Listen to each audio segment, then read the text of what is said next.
找到你了。 The Sadness, a 2021 zombie dystopia film from Taiwan that bills itself as a, quote, extreme horror movie. But what does that mean? Supposedly it's because this film is incredibly graphic, violent, and gory, all of which I kind of expect in a zombie film, so what does this one do to stand out? I'll get to that shortly. The Sadness follows a couple trying to reunite in the capital of Taipei as a virus is spreading around, turning people into smiling, laughing, bloodthirsty maniacs that attack anyone on sight. Given the main plot point is a virus and there are quite a few references to the pandemic, it's kind of hard not to see how COVID affected the story, especially since this premiered in January of 2021. The film is directed by Rob Jabaz, a Canadian filmmaker, and serves as his directorial debut. And this is a pretty good film to start with. He's got some really interesting transitional shots and some really creative scenes, but the true draw here is the gore and violence. The description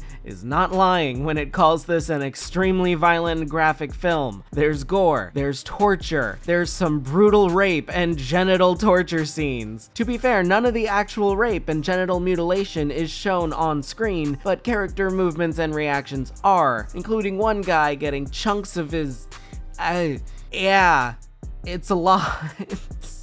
And most of the gore is practical too, which is even better. Always love some good practical gore effects and face tears and massacre scenes. And no spoilers for context, but there is a truly awesome head explosion scene, which looks practical and oh boy, that was cool. Otherwise, another good idea for how brutal this film would be is that it is heavily inspired by the comic series Crossed, which is supposedly, I haven't read it, but it's supposedly very violent as well. Now, this is a zombie film, but I like how this is a unique version of zombies. Yeah, it's a viral infection, so anyone bit or spit on or blood splattered is likely infected and is going to turn at some point. But these are smart zombies. They talk, they smile, they make traps. It's a lot. The story, however, is pretty simple. It's just two lovers separated during the outbreak trying to find each other and survive, played by Baran Zhu, and a strong performance by Regina Lei. However, the standout star here actually goes to an umbrella and axe-wielding unnamed businessman played by Zhu Xiang Wang, chasing down Regina's character Kat constantly. Wow, was he fun to watch. Looking completely unsettling and getting some amazing facial expressions and foreboding atmosphere even before his infection. Terrific casting there, but what about the actual story? What about the rest of it? Traditionally, zombie films are usually made as commentary on human interactions and coping during crises, and that certainly is a theme here, but not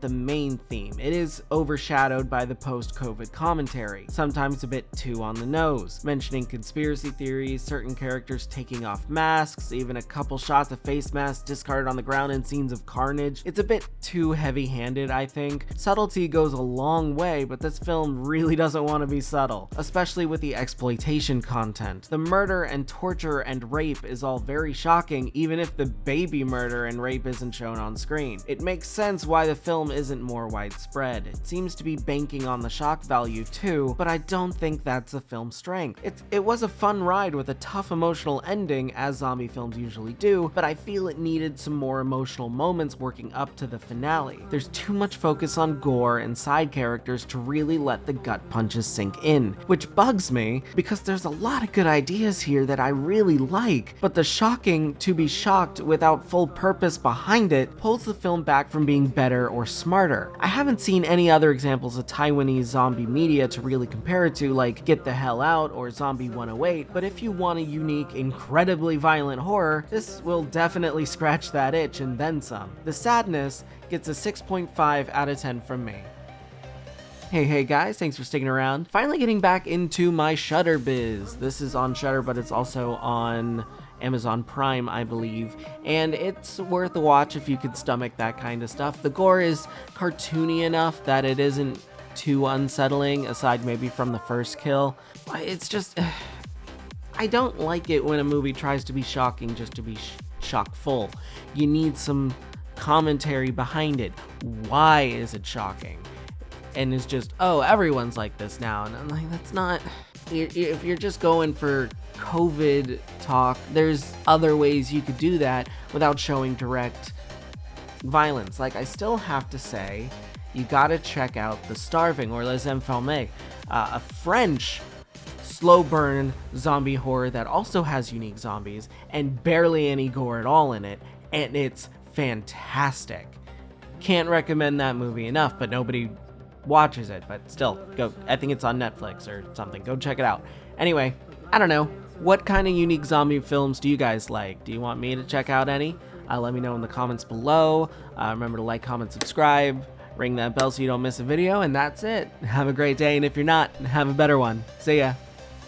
I'm just a ghost in your stereo, the fading memory of a shipwreck in the undertow. You're just a lost song on your own, and I'm just a ghost in your stereo.